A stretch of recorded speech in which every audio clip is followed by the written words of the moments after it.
Bismillahir Rahmanir Rahim. Alhamdulillah wassalatu wassalamu ala rasulillah wa ala alihi wa sahbihi wa man tabi'ahum bi ihsan ila yawmiddin. Amma ba'd. Ad-Darsu as-Sabi'. On rentre aujourd'hui dans le 7e cours. Et comme d'habitude, on commence par corriger les exercices. Il y avait 4 exercices. Tamarin, il avait dit dans le premier, Ajib anil as'ilatil atiya. Donc, il fallait répondre aux questions. La première question, Min aina anta, qui veut dire d'où tu viens. Donc là, pour donner une réponse correcte, on va remplacer le aina, ou on va même l'effacer, et on va le remplacer par le lieu de la provenance de la personne. Par exemple, Min aina anta, d'où tu viens, tu réponds, Ana min Faransa, je viens de France. On a remplacé aina par Faransa dans la réponse. Deuxième question, A anta min al-Philippini, est-ce que tu viens des Philippines? Al-Jawab, quand on dit A anta, c'est soit tu vas répondre par Naam et tu vas continuer la réponse, soit tu vas dire La et tu continues également la réponse. Donc tu peux dire La Ana min Faransa. Donc non, je suis de France. La troisième. Man min as-Sin. Man min as-Sin. Donc là, il faut faire attention. Man, qui veut dire qui. Min, qui veut dire de. Donc, qui vient de Chine. As-Sin, c'est la Chine. C'est le même mot, mais les harakat sont différentes. Man et min. Taïb. Donc, man min as-Sin. Donc là, tu peux dire Hamidun min as-Sin. Donc, Hamid, il vient de Chine. La quatrième. Min aina Hamidun. Donc, d'où vient Hamidun? Al-Jawab, tu peux dire Hamidun min al-Yabani. Al-Yaban, on l'a vu, c'est le Japon. La cinquième, Aina dhahaba Abbasun. Aina dhahaba Abbasun. Où est parti Abbas? Tu peux dire Dhahaba Abbasun ila al-madrasati. Donc Abbas, il est parti à l'école. Tu peux dire également, il est parti Dhahaba Abbasun ila al-masjidi. Ça dépend. On n'a forcément pas donné les mêmes réponses, mais si le sens est correct, à chacun sa réponse. La dernière, Adhahaba aliyun ila al-mudir. Adhahaba aliyun ila al-mudir. Est-ce que Ali, il est parti voir le directeur? Traduirez comme ça. Al-Jawab, également ici, c'est soit Naam, soit là. Tu peux dire là, Dhahaba ila al-mudarrisi. Il est parti, non, il est parti voir le professeur. Dhahaba ila al-mudarrisi. Le deuxième exercice, il avait dit Iqra waktub ma'a dabt awakhir al-kalimat. Donc, il fallait lire et écrire en précisant la terminaison des mots. On va lire rapidement. Et celui qui a fait des erreurs, il corrige au stylo rouge. Comme ça, il fera attention quand il relira il réouvrira son cahier. Taïb. Al-ghurfatu. Min al-ghurfati. Donc, harfu jar, min. Quand c'est avant le mot est majrour, il a une kasra. On dit al-ghurfati. Min al-ghurfati. Min al-hammami. Al-mirhadu. Ila al-mirhadi. Ila harfu jar. Donc le mot finit en kasra. Al-Yabanu. Al-Philippinu. Min al-Hindi. Al-Hind, on se rappelle, c'est l'Inde. Ila al-Sini. Le troisième exercice. Iqra waktub. Fallait lire et écrire. Min aina Fatimatu. D'où vient Fatima? Hiya min al-Hindi. Donc là, on se rappelle que les prénoms féminins ne prennent pas de tanwin. On ne peut pas dire Fatimatun. C'est Fatimatu, avec une dhamma seulement. Et également, dans la réponse, où est Fatima, il a dit Hiya min al-Hind. Ou, afwan.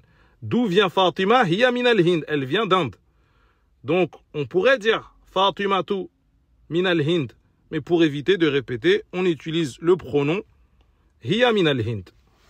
Comme on l'avait dit également en français, on pourrait dire, si on demandait d'où vient Fatima, en français, on dirait également elle vient d'Inde. On ne va pas répéter Fatima vient d'Inde. La deuxième, il a dit خرج المدرس من الفصل وذهب إلى المدير. Donc le professeur est sorti de la classe et il est parti vers le directeur, voir le directeur. Là, on constate que les phrases commencent à être de plus en plus longues. Alhamdulillah. La troisième, il dit ذهب التاجر إلى الدكان. Donc, le commerçant est parti au magasin. La quatrième, خرج حامد من الغرفة وذهب إلى الحمام. Donc, حامد, il est sorti de la chambre et il est parti dans la salle de bain, ou vers la salle de bain. ثم قال من خرج من الفصل. Qui est sorti de la classe? Ensuite, l'avant-dernière, خرج الطالب من المدرسة وذهب إلى السوق. إلى السوق, c'est le marché. Donc, l'étudiant est parti de l'école ou est sorti de l'école et est parti au marché. Et la dernière, Khadijatu. كذلك هنا, on ne dit pas Khadijatun.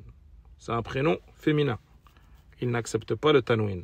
Khadijatu min as-Sini wa Khalidun min al-Yabani. Donc Khalidun, prénom masculin, lui, il accepte le tanwin. Taïb. Thumma, il y en avait un dernier. Le quatrième. ضع في الفراغ فيما يلي حرف جر مناسبا. Donc là, il nous a exposé huruf al-jar qu'on connaît maintenant, min qui veut dire de quelque chose, le démarrage de quelque chose. Ila, c'est vers quelque chose et l'arrivée de quelque chose. Fi, dans quelque chose, à l'intérieur. Ala, sur, au-dessus. Donc là, il fallait placer cela dans les espaces vides. La première, il a dit Al-Kitabu. Ce qu'il fallait mettre, c'est quoi? Ala al-Maktabi. Ala al-Maktabi. La deuxième, At-Talibu. Qu'est-ce qui convenait? At-Talibu fil fasli. Donc l'étudiant est dans la classe. Ensuite, Dhahaba Hamidun ila al-jami'ati. Donc ici, c'était ila. Ensuite, Kharaj al-mudiru min al-madrasati. Donc, le directeur est sorti de l'école. Et la dernière, Dhahaba Muhammadun min as-Sini ila al-Yabani. Donc, Muhammadun est parti de Chine et parti en direction du Japon, ou est arrivé au Japon. Naam. Thumma, là on va, avant de commencer le dars, ad-dars al-khamis, la cinquième leçon, déjà on va relire al-kalimat al-jadida. Al-madrasatu, c'était l'école. Al-faslu, la classe. Al-hammamu, la salle de bain. Al-mirhabu, les toilettes. Al-matbakhu, c'est la cuisine. Al-ghurfatu, la chambre. Al-jami'atu, l'université. As-souqu, le marché. Al-yabanu, le Japon. As-sinu, la Chine. Al-hindu, l'Inde. Al-philippinu, les Philippines. Al-mudiru, le directeur. Dhahaba, il est parti. Kharaja, il est sorti. Naam. Et là, comme j'ai dit avant de commencer la 5e leçon, on va rajouter quelque chose qui est bon à savoir, même si on va le revoir dans les prochaines leçons ou dans le second niveau, mais on le mentionne en aperçu. Donc, les phrases en langue arabe sont de 2 sortes. Al-jumla tanqasimu ila qismayn. Elles sont de 2 sortes. Al-jumla al-ismiya, la phrase nominale, et jusqu'à présent, c'est celle-là qu'on a vue. Naam. Elle commence par un nom, d'où son intitulé, phrase nominale. Elle commence par un nom, et ce nom s'appelle al-mubtada. C'est celui qui va commencer la phrase. Mais ce mubtada a besoin d'un autre mot pour que la phrase soit correcte. Et cet autre mot s'appelle al-khabar, l'information. Donc la phrase doit avoir une phrase correcte. Pour qu'elle soit correcte, il faut qu'il y ait ce mubtada et ce khabar.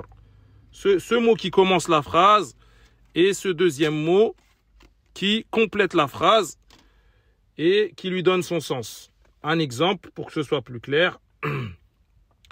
Nam at-talibu mubtada, c'est lui qui commence la phrase. Jalisun, il est assis. On a une phrase complète. On ne peut pas dire simplement at-talibu et on s'arrête. At-talibu madha. Là on attend la suite. Donc là une phrase complète. At-talibu jalisun. Jalisun, c'est le khabar, c'est l'information. On a notre phrase complète.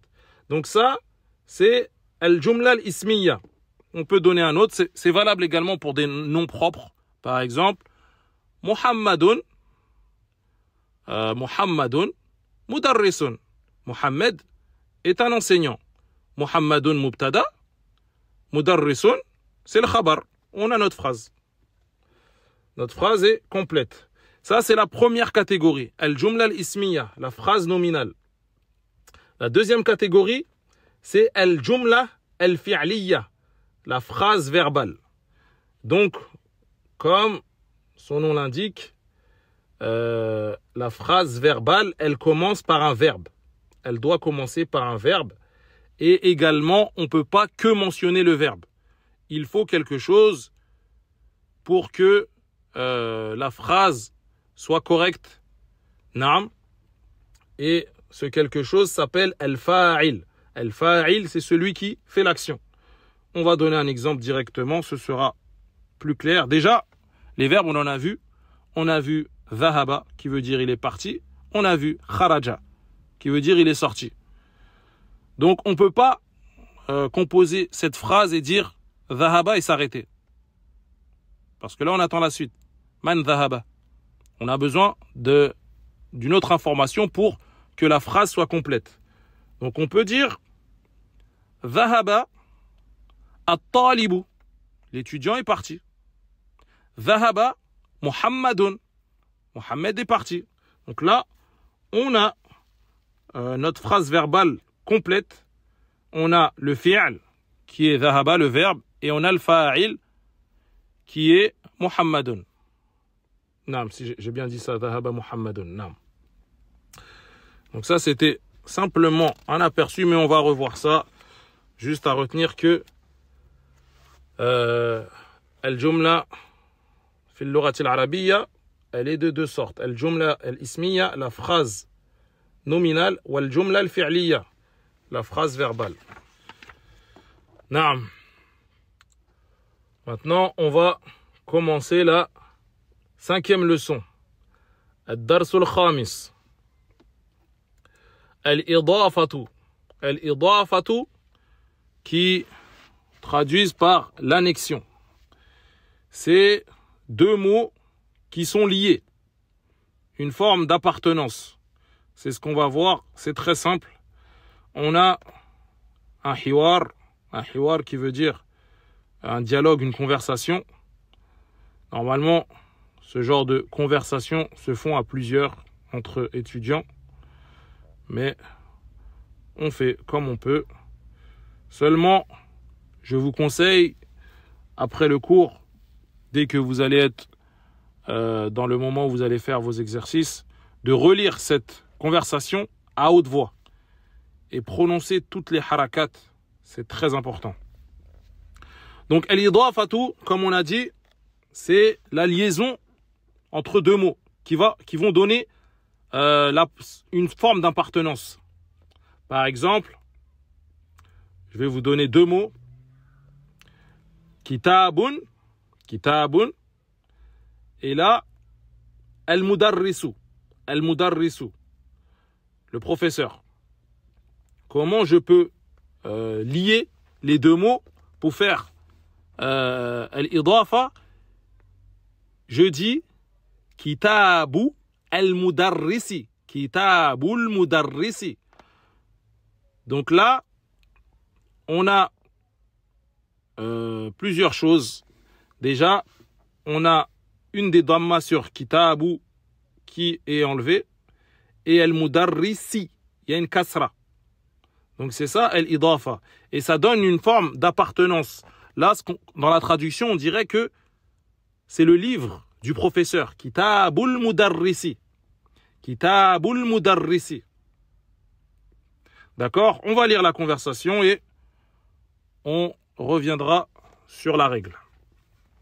Donc, la conversation, elle commence par Sa'idun. Sa'idun, il dit Akitabu Muhammadin hadha ya Yasiru.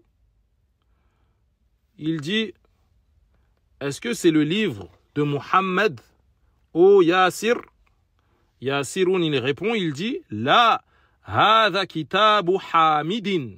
Il dit non, c'est le livre de Hamidin. Là, on a al-idafa, kitabu Hamidin. Le premier mot se nomme al-mudaf et le deuxième mot al-mudafu ilayh. Et le deuxième mot est majrour. Il finit en kasra. Nam. Ça dépend. S'il a alif lam, ce sera une kasra. Si c'est un nom propre comme huna, Hamidin, ce sera deux kasra. Kitabu Hamidin. Ensuite, il dit Aina kitabu Muhammadin. Où est le livre de Muhammad?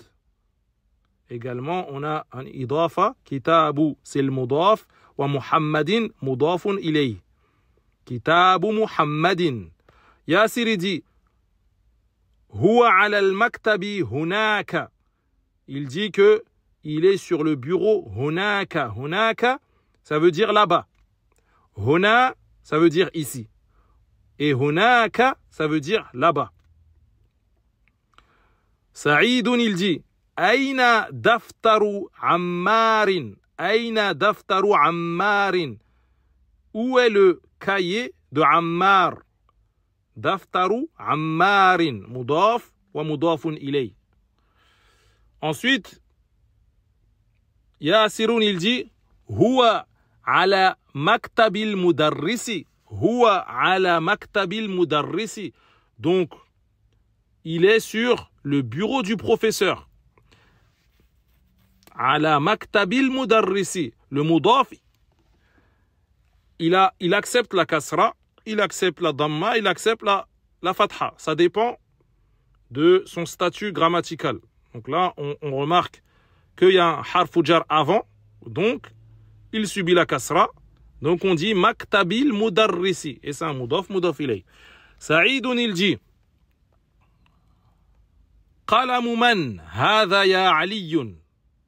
Ou ya aliyu. À qui est ce stylo? Au aliyu. Aliyun, il dit Hadha qalamul mudarrisi. Il dit que c'est le stylo du professeur. Qalamul mudarrisi. Mudaf wa mudafun ilay. Mudafun ilay, c'est al-mudarrisi. Sa'idun, il dit Aina haqibatul mudarrisi. Aina haqibatul mudarrisi.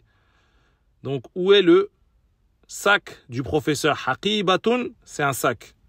Et là, comme vous voyez, pour appliquer la règle, pour lier les deux mots, pour donner cette forme d'appartenance, et on fait al-idafa, haqibatu al-mudarrisi. Il y a une damma qui disparaît, et le deuxième mot, al-mudafun ilay, il prend une kasra. Donc le sac du professeur. À la fin, Aliyun, il dit hiya tahta al-maktabi. Hiya tahta al-maktabi. Tahta, ça veut dire sous, en dessous. En dessous de quelque chose. Donc là, il dit, en l'occurrence, que le sac est sous le bureau. Taïb. Ensuite, Tamarin. Ça, ce sera à faire pour le cours prochain. Ajib anil as'ilatil atiya. Et c'est en lien avec le dialogue. Il pose la première question. Aïna kitabu Muhammadin? Où est le livre de Muhammad? On a la réponse dans le texte. Ensuite, il dit Aïna daftaru Ammarin? Également, la réponse est dans le texte. Aïna haqibatul mudarrisi? Où est le sac du professeur? Toutes les réponses sont dans le texte. Et dans les trois questions, il a appliqué al-idafa. Dans les trois questions. Deuxième exercice. Il te met deux mots. C'est à toi de faire le mudafun ilay. Il t'a donné des exemples. Par exemple, il a donné deux mots, kitabun et muhammadun. Comment tu fais l'idafa? Kitabu muhammadin, qui veut dire le livre de Muhammad. Ensuite, maktabun et al-mudarrisu. Comment tu fais l'idafa? Maktabul mudarrisi, le bureau du professeur. Naam. Et le reste sera à vous de répondre. Naam. Donc, on va faire un petit récapitulatif de ce qu'on a vu aujourd'hui. Donc, il y a les deux exercices. Il y a les deux exercices pour le cours prochain. Et on a vu en résumé al-jumla al-ismiya, la phrase nominale, et al-jumla al-fi'liya, la phrase verbale. Donc, on a dit la phrase nominale, elle commence par un mot, un nom, et il s'appelle al-mubtada. C'est lui qui commence la phrase. Et elle doit avoir un khabar, une information qui va compléter cette phrase. Comme on l'avait dit, on ne peut pas mettre un mubtada, un mot et s'arrêter. Par exemple, dire Muhammadun. Muhammadun madha. On attend la suite. On doit dire Muhammadun jalisun, Muhammad est assis. Muhammadun talibun, Muhammadun c'est un étudiant. Muhammadun mudarrisun, etc. Mais là, on a la phrase complète. Une phrase sensée. Ensuite, on a vu pour al-jumla al-fi'liya, sa particularité, c'est qu'elle commence par un verbe, comme son nom l'indique. Par exemple, dhahaba, kharaja, jalasa. Et également, on ne peut pas simplement mettre le verbe et s'arrêter. Dire dhahaba. Dhahaba, man dhahaba. On attend la suite. Donc, il nous faut quoi? Un fa'il. Fa'il, c'est celui qui va faire l'action de ce verbe. Exemple, dhahaba Muhammadun. Donc Muhammad est parti. Kharaja at-talibu. L'étudiant est sorti. Jalasa al-mudarrisu. L'enseignant s'est assis, etc. Également, on a vu en aperçu al-idafa. On a dit que c'est deux mots qui sont liés. Et le premier, ça je pense qu'on ne l'avait pas mentionné, on va le mentionner ici. Le premier n'accepte pas alif lam et n'accepte pas de tanwin, alors que le deuxième si. Exemple, comment on va dire on va lier l'appartenance d'un livre avec Mohammed, on va dire Kitabu Muhammadin, qui veut dire le livre de Mohammed. Naam. Et je ne sais pas si vous avez remarqué, mais en général, les livres sont intitulés et composés par cette règle. Comme, par exemple, Kitabullah. Quand on dit Kitabullah, qu'est-ce qu'on vise par cela? On vise le Coran. C'est un mudaf ilay. Kitabullahi. كذلك كتاب التوحيد كتاب التوحيد, le livre de l'unicité. كتاب التفسير صحيح البخاري, et plein d'autres. En général, les intitulés des livres, c'est al-idafa, avec cette règle. Taïb. Donc, il y a 2 exercices qu'on corrigera comme d'habitude en début de cours. Et on continue les efforts, bien réviser, relire à haute voix, bien prononcer les harakat, et on avance. On demande à Allah qui nous facilite la compréhension. ونكتفي بهذا القدر. نسأل الله أن يرزقنا الإخلاص في الأقوال والأعمال, ونسأله حسن الخاتمة. وسبحانك اللهم وبحمدك أشهد أن لا إله إلا أنت أستغفرك وأتوب إليك.